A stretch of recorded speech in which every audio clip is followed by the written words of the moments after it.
Most AI content right now falls into one of two camps.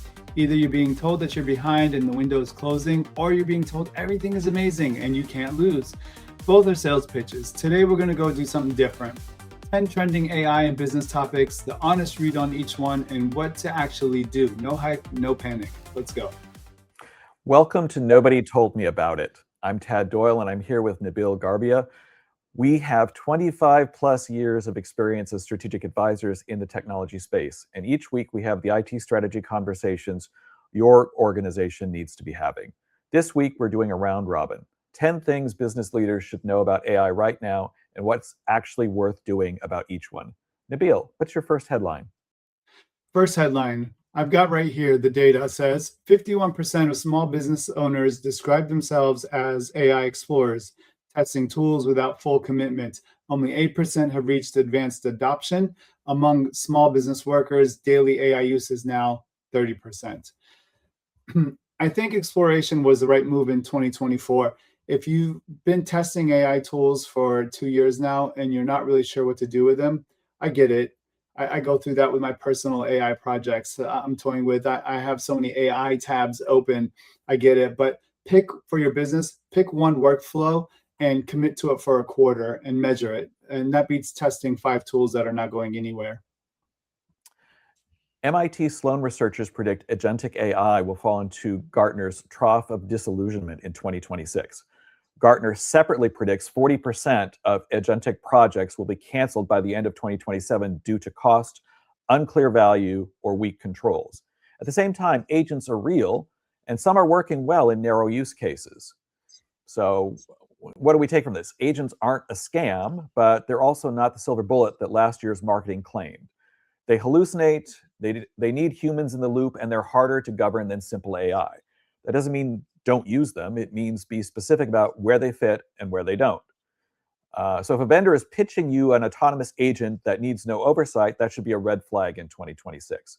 The honest pitch sounds like these agents handle this specific task with these specific guardrails, and a human still reviews this part of the initiative. Buy the honest pitch.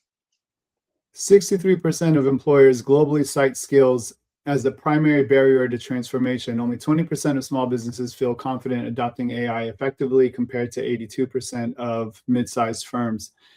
Workers want training, but only 12% of small businesses currently invest in training, despite 29% citing that it's their biggest obstacle. I think your people need training. You wouldn't deploy a new ERP without having some type of training or some type of guidance. If your AI budget is has $0 for training, then you really just have a software budget. You need an AI budget. The AI budget includes training, and maybe even carve out 10% out of your software budget towards training. A Forbes survey found 31% of employees admit they're actively pushing back on their company's AI strategy.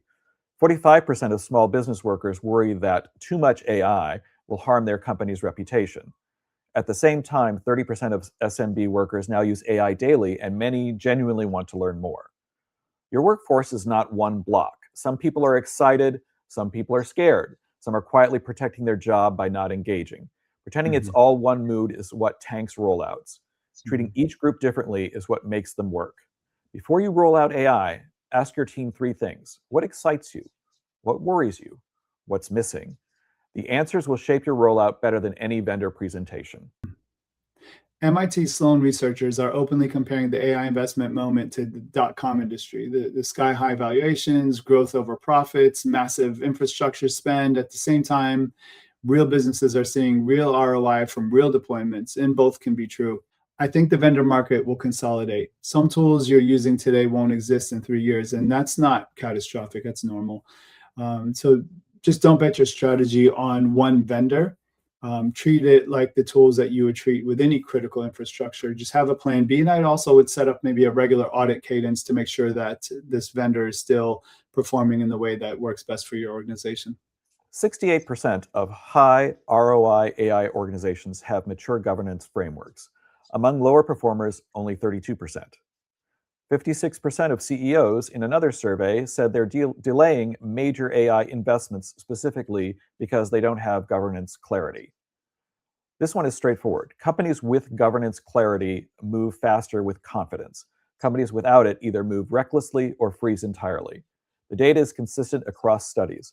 If you can't answer who owns AI in our company, that's the first thing to fix. Not the biggest framework, not the policy document, the name. Name the owner this week. Good one. PwC's 2026 research found that companies who crowdsource AI initiatives from departments rarely produce meaningful business outcomes. The winning pattern is senior leadership picking 2 or 3 strategic workflows and committing resources. I think bottom up gets you adoption numbers and top down gets you outcomes, and they both feel productive. I think what you could do is ask your leadership team which 2 workflows in your business, if we transformed them to AI, would actually change financials. I would start there and kind of skip the rest for now. SAP and Snowflake industry advisors are saying the same thing. Data is the bottleneck to trusted AI. Healthcare patient charts average 46,000 words. Most business knowledge is scattered, duplicated, contradictory. Top performing AI adopters fix their data first. Yes, you have valuable data. Yes, AI can use it, but not in the state it's in. Cleaning data is unglamorous, slow, and almost always under-budgeted. It's also the highest leverage move most companies aren't making. Before you buy another AI tool, ask, what's the one data set that, if cleaned, would unlock the most AI value? Then assign someone to clean it. That beats 3 new tools. SBA data shows that small businesses closing the AI gap with large enterprises faster than in previous cycles, like broadband. At the same time, within the small, mid-sized business segment, the spread between AI adopting and not adopting businesses is widening. 96% of small business owners plan to adopt, but 8% have reached advanced adoption. I think the 2 things are true. Small to mid-sized businesses are catching up to enterprises faster than ever. But don't benchmark yourself against Microsoft. Benchmark yourself against like the closest 5 competitors. And if you're moving faster than they are, then that's your real position. And if not, that's where to focus. Microsoft's Q1 2026 diffusion data shows AI usage growing 1.5 percentage points per quarter globally. The US is at 17.8% and rising. The UAE leads at 70.1%.